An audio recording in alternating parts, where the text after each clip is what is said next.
It's truly been a phenomenal day of finals. So first we had the Football World Cup final, or soccer as it's known in the States, between Argentina and France, and it was arguably the greatest final ever played. So do check that one out, especially if you've never watched much soccer and it's just something new, you'll really enjoy those highlights. And then we had the chess final of the Speed Chess Championship between the one and only world champion MAgnus Carlsen and the other one and only online streaming sensation Hikaru Nakamura. Now, it was the final we all wanted. It was so close, down to the wire, just a point in it at the end. So I'll reveal the final match result at the end of this video, but first I want to look at one of their games played in the 5 minute plus 1 second increment section. So MAgnus Carlsen had white in this game, Hikaru black. Let's have a look at what happened. So we saw d4 on the board, Hikaru went knight f6, c4, e6 played, and after knight f3, pawn d5, when a queen's gambit declined, but now Magnus goes g3, so signalling that he wants to play the Catalan. And so he's really taking this seriously, because the Catalan is an opening that he prepped for the World Championship match against Jan Nepomniachtchi that took place last year. So this is serious stuff, all of his best prep. Now we had bishop e7, bishop g2, fianchettoing, both players castle, and now Hikaru takes on c4, very standard move, looks a bit counterintuitive to open the diagonal for white, but we'll see soon that this diagonal is actually challenged, and so you try and neutralise this bishop. So queen c2 prepares to win back the pawn. Black went pawn to a6, and now if you take immediately, well, it sets up b5 followed by a quick bishop b7 after the queen moves. So instead we had a4 stopping the b5 stuff, and now Hikaru goes a different route with that bishop. Magnus takes here, and he quickly brings it to c6 to challenge this strong one on g2. So bishop g5 from Magnus. He prepares to eliminate this knight on f6, give up his bishop pair because he wants to gain more control over those key squares I've highlighted there in the centre of the board. And now a5 was played, curious looking move, you just moved that pawn one square, now you're moving it another square again, but its job was done, threatening b5, forcing queen takes on c4, sorry there's a lot of paint on the board. Anyway, and the a5 move also supports the bishop coming to b4 later on, which we'll soon see. So knight c3 developed, now we had knight b to d7, rook fd1, pawn h6 challenged this bishop, it chopped off here, the knight recaptured, and now Magnus sinks this one in on e5, he forces this exchange of bishops, king recaptures, and now c6 from Hikaru. So after pawn e4 from Magnus, this is a good place to pause. White's a little bit better. They've got the central space here, as we can see, with these two pawns, but black is solid in the center, and Hikaru is now looking to unravel his pieces, and he does that by starting with bishop to b4. So he's pressuring this knight on c3, and thereby the pawn on e4 as well. So Magnus drops back and covers. Now we see queen b6, further developing, connecting the rooks, pressuring the d4 pawn, preparing to bring a rook as I've drawn there.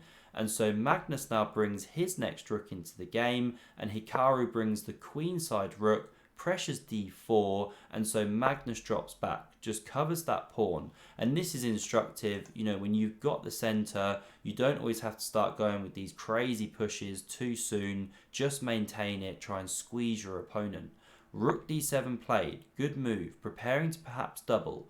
Now queen c2, and this is a kind of manoeuvring move from Magnus. So he's setting up ideas of knight e2, bringing that knight to a new square if he can do so. The queen still covers the pawn, and so Hikaru now, he just chops that one off. Doesn't let Magnus maneuver, and then he pushes c5. And this is the other point about chopping the knight. It can't now come to b5 and sit on that juicy square or anything like that. So the rook came to b1, kicks back this queen. It dropped to c7, and now because of this pin down the c-file, there's a threat to take here, then this queen's undefended. It's quite late here, nearly midnight in the UK, trying to get my words out. Anyway, the queen moves away to e2, so it's still holding this pawn. also eyes these weakened squares on the queen side here, and this is the key thing for Magnus. After Hikaru doubles, pressures the centre, well, he can now go rook b5 and really just look to target those weakened pawns on the queen side. So Hikaru captures, pawn takes back, and now this is a really excellent defensive idea from Hikaru. So he goes pawn b6, so he defends this one. Now yes, this has become a weakness, which Magnus immediately targets, but he can now put the queen on b7. He vacated that square when he played pawn b6, and so he's counter-attacking on this pawn, hence why immediately taking here would be bad, then you lose this one. So this is why Magnus now throws in a great move.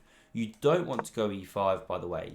You give up the d5 square. Not only does the knight now protect the pawn, but it's just an absolute monster piece. Black's now better. There are fork threats here. They can come to the c file soon. Not good. So d5 was played instead. Very, very thematic idea in these kind of structures. Now the pawn was captured. There were too many problems here. You couldn't leave that tension. And now we see the rook taking on b6. Queen goes. And now this pawn kicks on. Again, a common idea, you wouldn't want to capture there. Instead, you kick the knight. And now Magnus just goes wrong in the time pressure here because he is low on the clock. So the best move here is knight d4. Now, he'd probably play this in an instant if it wasn't for the fork on the c3 here, forking queen and rook. But it is still the best move because you blockade all the black pieces. Possibly e6 could be coming at the right moment, and the key thing to note is that if black goes knight to c3, then there's queen g4, and the idea is that you sack an exchange, yes, down there, but then you get knight f5, threatening mate. Now the line goes on from here. d4 check is apparently the best move, f3, and now when you block this mate threat, you can take here with check, king g7, bounce back. And then there's this amazing pawn to e6 move, really just ripping everything open. You don't even capture this knight back, you're just going for the king. But of course, it's really hard to kind of calculate all of this stuff. But, you know, on another day, maybe Magnus's instincts would have, you know, led him in this position. But he was struggling today. He wasn't his characteristic self. So he didn't go knight to d4. He didn't play for this. Instead, he went rook to a6. So he picks up a tempo on the queen. Whoops, I've switched on the game review feature here. So you can see that's not the best move. And now it improves that black queen, which comes to the open c file and prepares to hop this knight into c3, forking those pieces. And so that's why Magnus now brings the other rook in, supporting this one too. But now it's Hikaru that picks up a bit of initiative here. So he could go rook c7. That's a nice idea, looking to invade. But he goes knight c5 instead. Also a decent move, especially in blitz, because after Magnus picks up this pawn, he now starts rolling with this passed d pawn. That one's coming down the board very quickly. So queen c4 played by Magnus. He wants to wrestle back the initiative if he can. He hits that knight, so it was defended with the rook. And now because of the pressure again from the rook on the file, the queen slid to b4. And now knight d3, excellent move, because not only do you pick up a tempo on the queen, you've now cleared the c file for your heavy pieces, and you're soon going to try and move this knight, then get the pawn rolling. There could be threats around the white king as well.